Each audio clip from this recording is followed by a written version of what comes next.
ರಾಜ್ಯದ ಉಪಮುಖ್ಯಮಂತ್ರಿ ಡಿಕೆ ಶಿವಕುಮಾರ್ ಅವರ ಪತ್ನಿ ಉಷಾ ಶಿವಕುಮಾರ್ ಅವರು ಶಿವರಾತ್ರಿ ದಿನದಂದು ಪವಾಡ ಪುರುಷ ಮಲೆ ಮಹದೇಶ್ವರ ಬೆಟ್ಟಕ್ಕೆ ಆಗಮಿಸಿ ದರ್ಶನ ಪಡೆದರು. ಚಾಮರಾಜನಗರ ಜಿಲ್ಲೆಯ ಹನೂರು ತಾಲೂಕಿನ ಮಲೆ ಮಹದೇಶ್ವರ ಬೆಟ್ಟಕ್ಕೆ ಆಗಮಿಸಿದ ಡಿಕೆ ಶಿವಕುಮಾರ್ ಅವರ ಪತ್ನಿ ಉಷಾರವರು ಮಹದೇಶ್ವರನ ಸನ್ನಿಧಿಯಲ್ಲಿ ದರ್ಶನ ಪಡೆದ ಬಳಿಕ ಶ್ರೀ ಬೃಹನ್ಮಠ ಸಾಲೂರು ಮಠಕ್ಕೂ ಭೇಟಿ ನೀಡಿ ಅಲ್ಲಿ ಮಹದೇಶ್ವರರು ರಾಗಿ ಬೀಸಿದ ಕಲ್ಲಿಗೂ ಪೂಜೆಯನ್ನ ಸಲ್ಲಿಸಿದರು. ಶ್ರೀ ಮಲೆಮಹದೇಶ್ವರ ಸ್ವಾಮಿ ಕ್ಷೇತ್ರಾಭಿವೃದ್ಧಿ ಪ್ರಾಧಿಕಾರದಿಂದ ಡಿಕೆ ಶಿವಕುಮಾರ್ ಅವರ ಪತ್ನಿ ಉಷಾ ಶಿವಕುಮಾರ್ ಅವರನ್ನು ಗೌರವಿಸಿದರು.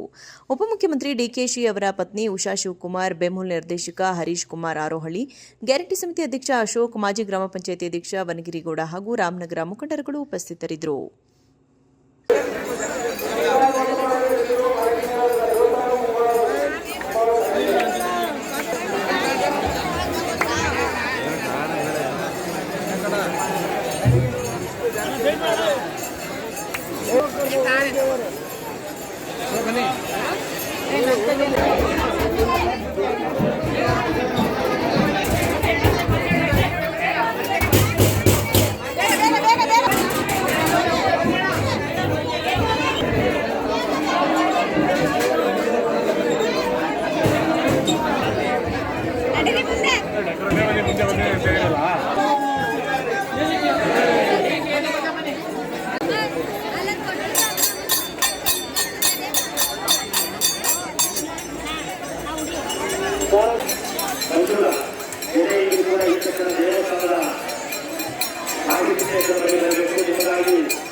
ರಾಜ್ಯದ ಉಪಮುಖ್ಯಮಂತ್ರಿ ಡಿಕೆ ಶಿವಕುಮಾರ್ ಅವರ ಪತ್ನಿ ಉಷಾ ಶಿವಕುಮಾರ್ ಅವರು ಶಿವರಾತ್ರಿ ದಿನದಂದು ಪವಾಡ ಪುರುಷ ಮಲೆ ಮಹದೇಶ್ವರ ಬೆಟ್ಟಕ್ಕೆ ಆಗಮಿಸಿ ದರ್ಶನ ಪಡೆದರು.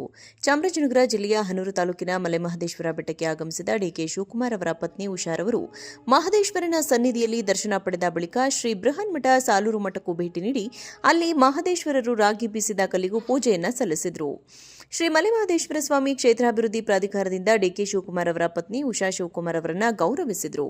ಉಪಮುಖ್ಯಮಂತ್ರಿ ಡಿಕೆಶಿ ಅವರ ಪತ್ನಿ ಉಷಾ ಶಿವಕುಮಾರ್, ಬೆಮೂಲ್ ನಿರ್ದೇಶಕ ಹರೀಶ್ ಕುಮಾರ್ ಆರೋಹಳ್ಳಿ, ಗ್ಯಾರಂಟಿ ಸಮಿತಿ ಅಧ್ಯಕ್ಷ ಅಶೋಕ್, ಮಾಜಿ ಗ್ರಾಮ ಪಂಚಾಯಿತಿ ಅಧ್ಯಕ್ಷ ವನಗಿರಿಗೌಡ ಹಾಗೂ ರಾಮನಗರ ಮುಖಂಡರುಗಳು ಉಪಸ್ಥಿತರಿದ್ದರು.